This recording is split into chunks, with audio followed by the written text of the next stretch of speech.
السلام عليكم ورحمة الله وبركاته. مشاهدينا الكرام، مرحبا بكم في هذا الفيديو الجديد. فاز المغرب بشرف تنظيم كأس إفريقيا للأمم 2025.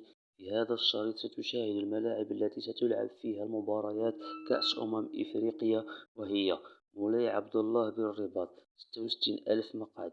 ملعب طنجة 88 ألف مقعد. ملعب أكادير 55 ألف مقعد. ملعب مراكش 55 ألف مقعد. مركب محمد الخامس بالدار البيضاء 55 ألف مقعد. وملعب فاس الكبير 66 ألف مقعد. وجميع هذه الملاعب مجهزة بغرف الفار.